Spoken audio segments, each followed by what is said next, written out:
Welcome everybody to the Phinia press conference here at Automechanika 2024. It's in fact our first appearance at Automechanika since we've been an independent business. We have two guest speakers here today. We have Neil Fryer, who's our Vice President, General Manager of Aftermarket at Phinia. And we have Juan Thomaz, who's our Vice President, General Manager for EMEA Aftermarket. Neil and Juan are going to give us an overview of Phinia as an independent business and also discuss some of the important key topics affecting the independent aftermarket right now and how Phinia aim to address those challenges through our products and services and support our customers. We will have a Q&A session at the end of the presentation, so if you could hold your questions to the end, that would be great. So with that, I'd like to introduce Neil Fryer to officially open the conference. Thank you very much, Kevin. And hello, everybody. Thank you for joining us.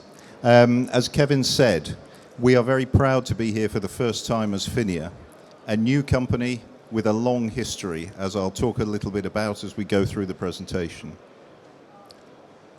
So, first of all, let me introduce you to Phinia.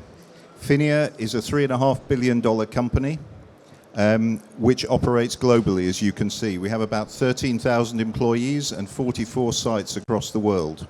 So we really serve the global market, both in our aftermarket business and our OE business. We have a product portfolio that covers fuel systems, that covers electrical systems, and covers aftermarket. And I'll give you some detail on the aftermarket portfolio a little later on. And most importantly, I think from the aftermarket point of view, we have our three well-recognized go-to-market brands, Delphi, Delco Remy, and Hartridge.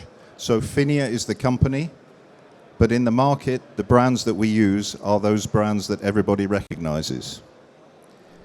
Our vision as Phinia, you can see here, is to advance sustainability today and power a cleaner tomorrow. Everything we do in terms of our manufacturing is about producing products that will help us to reduce emissions from vehicles on the road today and also to reach net zero with vehicles of the future. So we are really focused in our OE business in helping that transition to net zero, and of course committed as a company to becoming a net zero carbon contributor ourselves. So we really try to answer the most pressing needs in the sector. First of all, the pathway to carbon neutrality, which I was just talking about. So through our products, with carbon-based internal combustion, but also alternative fuels, which we believe will become an increasing part of the market going forward. So in the journey to net zero, we think that electric vehicles have a part to play, but there will be other technologies that will also have a part to play as we get to net zero. And I think what we can see when we look today is across the whole world, the way to get to net zero is to use different technologies, combinations of different technologies that will help us with that.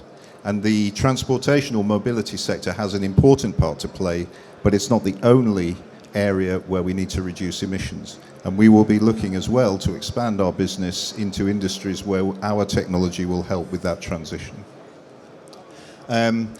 We want to deliver solutions that drive efficiency.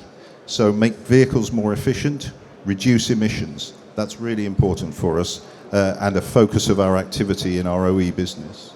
And we want to be a reliable supplier partner. That's maybe an obvious thing to say, but we want our customers to believe that we will deliver to them what they need, when they need it, in the way they need it. And that's applicable to our OE business, but it's very much applicable to our aftermarket business as well. In fact, for me, one of our values, product leadership, in the aftermarket translates to service leadership, making sure that we give the service to our customers that they need, because we know that availability is important.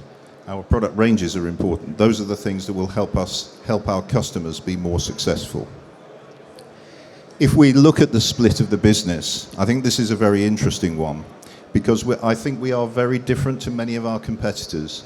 You can see on the left-hand side of the chart our $3.5 billion turnover in 2023, split between commercial vehicle at 25%, aftermarket 31%, and light vehicle OE 44%.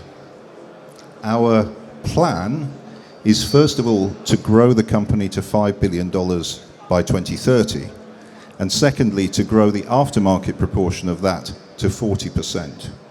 So that means that we are looking at the aftermarket, investing in the aftermarket, and we are a company that prioritizes the aftermarket equally with our OE business. The aftermarket here is not an afterthought. And that's, you can see here, is important. This chart will show you on the left-hand side what's happening in the development of the vehicle park by fuel type. So you see that gasoline vehicles and diesel vehicles today represent something like 95% of the vehicles on the road. By 2033, battery electric will probably represent 20% of the vehicles on the road, which means 80% will still have an internal combustion engine. And for us in the aftermarket, that's important because those are the cars that our customers need to service today. They also need to be prepared to service battery electric vehicles and other vehicles which will have alternative fuels in the future. So that's what we are working towards in terms of the service we provide to our aftermarket customers. And Juan will talk about that in more detail later on in the presentation. If you look in the commercial vehicle space on the right-hand side of the chart, you can see that internal combustion engine remains the dominant powertrain for a long, long time to come. And that's important as well. We want to make sure that we support that we help it to become less polluting, more efficient, better emissions. And in the aftermarket, we will do that by supplying high-quality parts to our customers so that the emissions performance of the vehicle is the same as it was when it left the factory as a new vehicle, year after year after year. And that's the way we will make our contribution. So 3 key trends really to think about. First of all, the number of vehicles on the road continues to grow, as you could see from the previous chart. They are getting older, which means they need more maintenance and repair, which we like, of course, because we're an aftermarket business, and we want to make sure that we help our customers service those vehicles. The EV revolution is coming, but I just think it's not coming as fast as people thought it was a few years ago.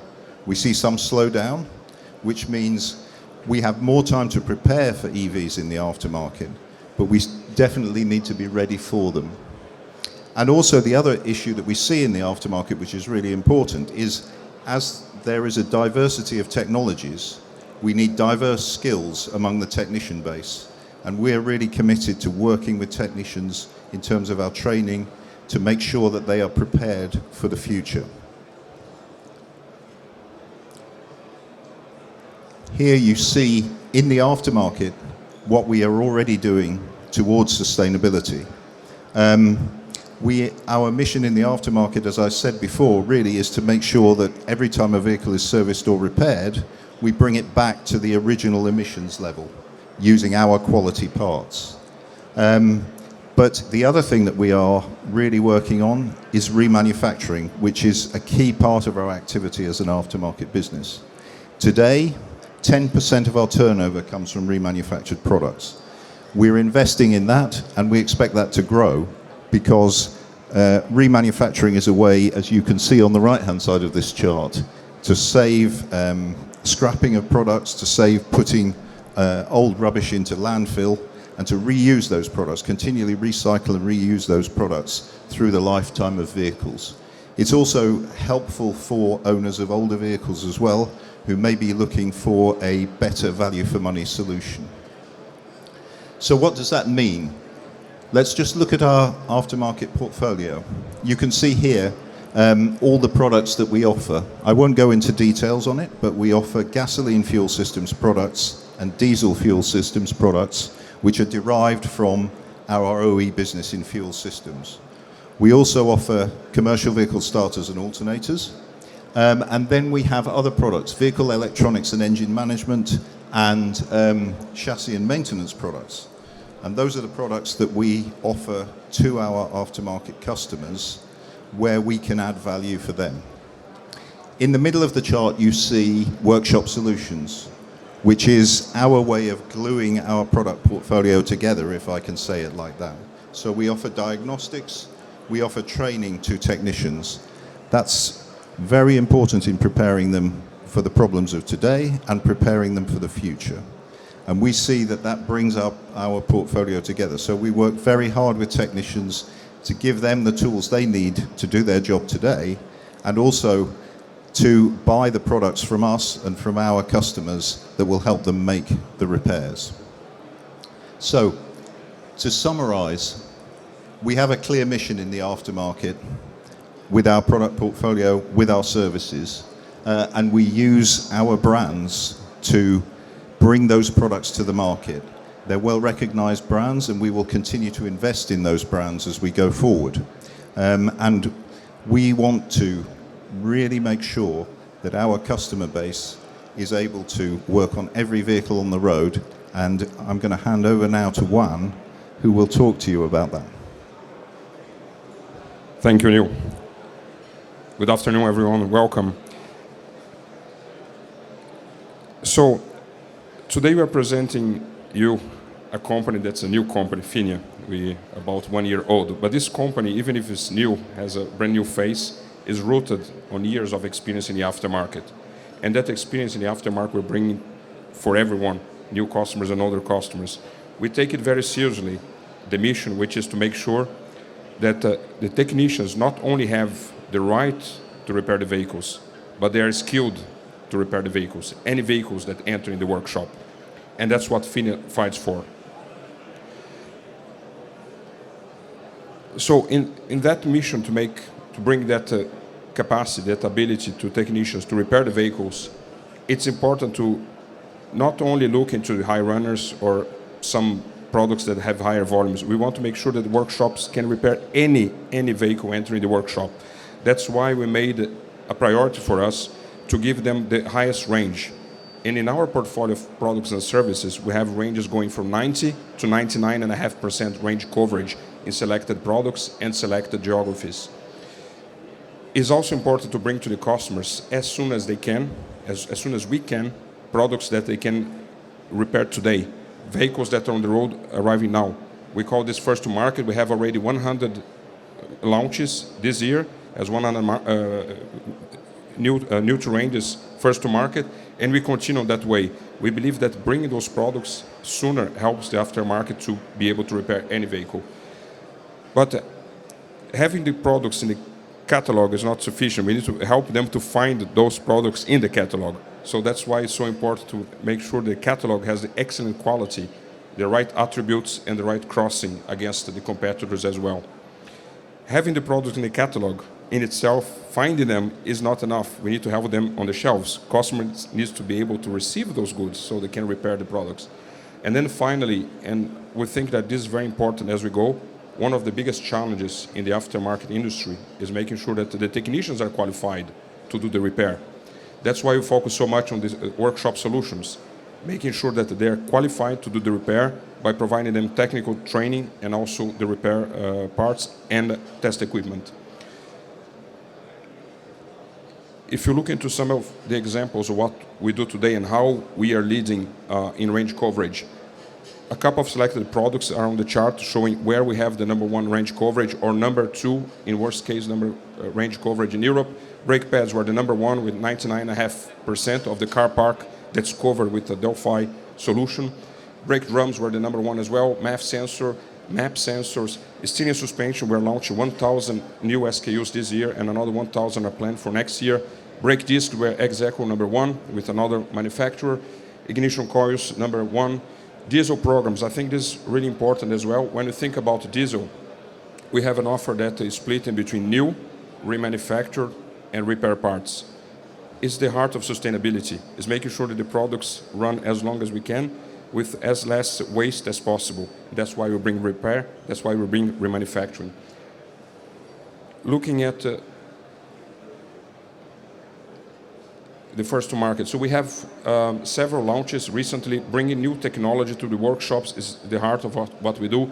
Light commercial vehicles is a new launch that we're having here at Automechanica's Premier.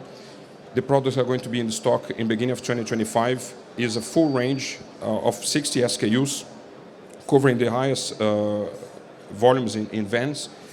And we know that the vans, they have a heavy-duty activity, stopping and starting, stopping and starting, stopping and starting. That's why we decided to develop these products, and they're exposed here, where they have 40% more durability, so those products can stay longer on the road. That's important for the owners. EV pads is a new launch as well. We have brake pads for electric vehicles for many applications, including Tesla's and Nissan's Leaf. We have a nice coverage in EV, and we're bringing more as we go.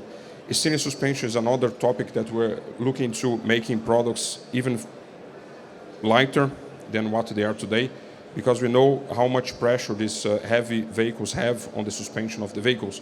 So we're going to be bringing additional improvements on the suspension for electric vehicles. NOx sensors, as we go, emissions is becoming a topic that's more and more important for everyone. And all the new vehicles that we see on the road, they carry new technologies on emission reductions. NOx sensor is one of them.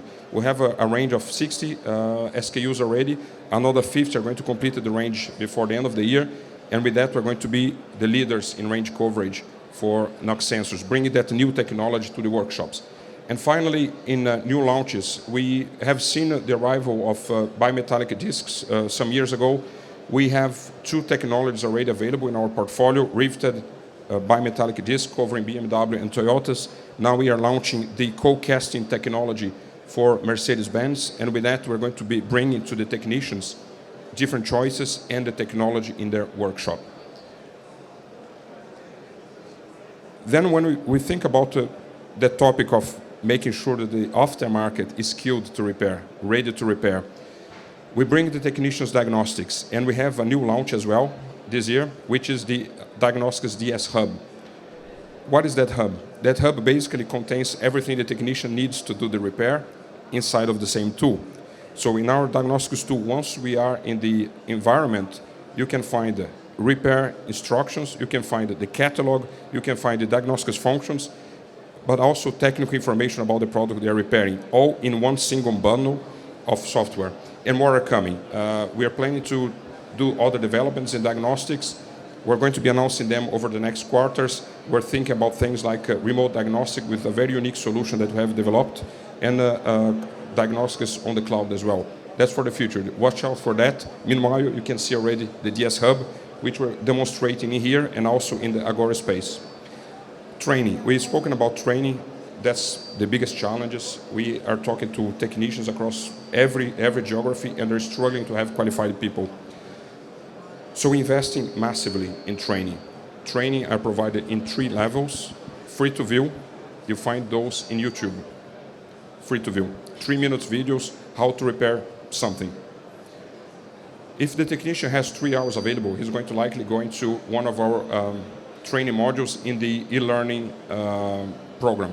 We have a platform where the technician can consume the content and receive training from e-learning.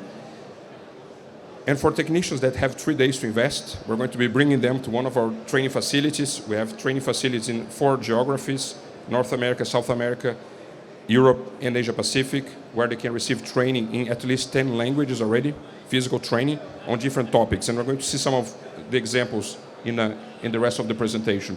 And then finally, we need to think about the future as well. So solutions for today, preparing for tomorrow. We have here, for the first time, the test rig for hydrogen injection combustion technology is displayed here. We can show it to you. We have training on hydrogen repair as well that is delivered already in English, other languages coming.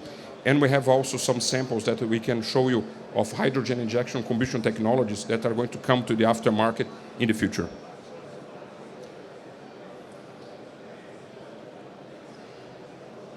Oh. All right. Then I think continuing the topic of qualifying the technician, skilled to repair, we have interviewed 4,000 workshops, 4,000, and all of them expressed the need to have solutions at the reach of their fingers. They have problems every day. The problems are different every day. And we have built then a program called Masters of Motion, where we bring to technicians, to their hands, in the workshop, solutions that they can find straight away for a problem they have when repairing a vehicle. This has been really well received. Our YouTube videos that are free to consume have reached already 10,000 views every week. Then just to illustrate some of the examples of things that we're claiming to do. On the first half of 2024, we have launched already 2,000 SKUs globally, 632 million vehicles that are covered with at least one part number from Delphi, probably more. On the e-learning platform, we have about 300 training modules, out of which about 50 are for EVs, and those are getting a lot of attention. And last year, we have trained more than 3,000 technicians with 10,000 hours of training provided in 2023. This year, we're seeing an acceleration of that. I'll not give you the number for 24, but it's a big acceleration compared to 2023. And to conclude this, I think something that we want to pass as a message is that it's becoming very difficult to predict with precision what is the car park of tomorrow. We see that some trends are changing. For example, the electrification is still coming, but it's coming not as fast as were originally planned. Electrification is coming, is there. Technicians need to repair electric vehicles today, but it's not coming as fast as everyone predicted. In the future, we're going to have a combination of the car park that have older technologies and newer technologies. Making sure that the technicians are qualified to repair both is a mission that we take very seriously. We provide them that technology by providing them access to parts, training, and test equipment. So technicians are qualified, they're skilled to repair any car, any vehicle that enter the workshop today. And with that, thank you. We open for Q&As.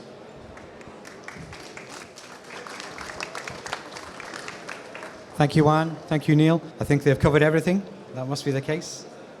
So Neil and Juan will be around for the rest of the afternoon if anybody wants any more information. We offer you to stay, have a look around our booth, take advantage of our cinematic experience in the room here, and the rest of the team are also on hand if they have any follow-up questions. So with that, I think we can close. Thanks, everybody. Thank you.